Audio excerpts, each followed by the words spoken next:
नागपूरमध्ये bachelor party दरम्यान बेशुद्ध पडलेल्या 33 वर्षीय युवकाचा मृत्यू झालेला आहे।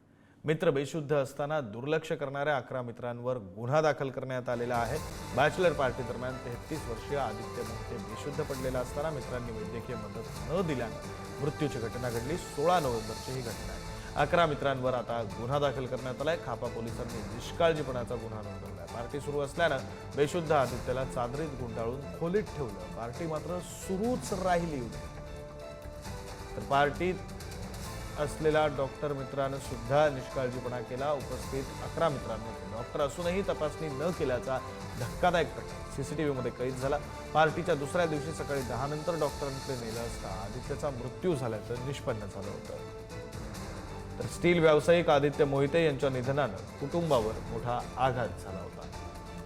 या संदर्भातली माहिती देण्यासाठी प्रतिनिधी जितेंद्र शिंगाडे आपल्यासोबत आहे। जितेंद्र, काय नेमका हा सगळा प्रकार आहे? काय घडलं होतं नोव्हेंबर महिन्यामध्ये आणि आता गुन्हा नोंदवताना नेमकं काय म्हटलं गेलेलं आहे? कशाच्या आधारे हा गुन्हा नोंदवला गेला? नक्कीच अतिशय धक्कादायक अशी घटना म्हणावी लागेल, कारण नागपूर जिल्ह्यातील खापा पोलीस स्टेशन अंतर्गत ही घटना घडलेली होती।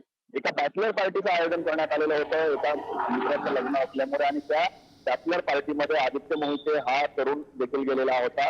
स्टील व्यावसायिक आहे, त्याचबरोबर यांचा भाऊ जो आहे तो ऍडव्होकेट आहे आणि तिथे पार्टी सुरू असताना हा बेशुद्ध झाला। हा बेशुद्ध झाल्यावरही जी पार्टी होती ती पार्टी तशीच सुरू राहिली।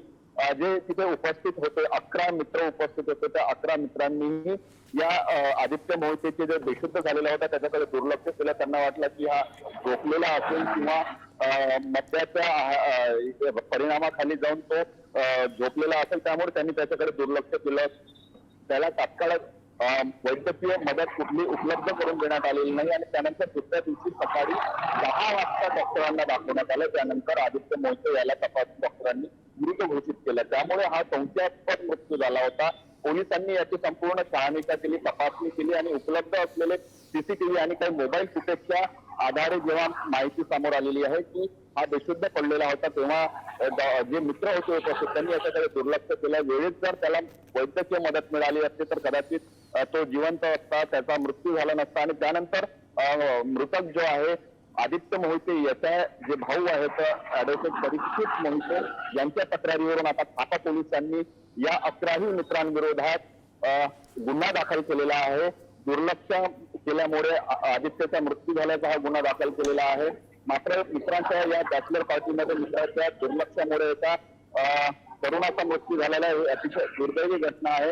अजूनपर्यंत या प्रकरणी कोणालाही अटक झालेली नाही। मात्र लवकरच पोलीस देखील या घटनेशी जे संबंधित व्यक्ती आहेत आणि ज्यांच्यावर गुन्हा दाखल करण्यात आलेला आहे त्यांना ताब्यात घेणार असल्याची आता माहिती मिळते। मात्र अतिशय धक्कादायक अशी ही घटना म्हणावी लागेल।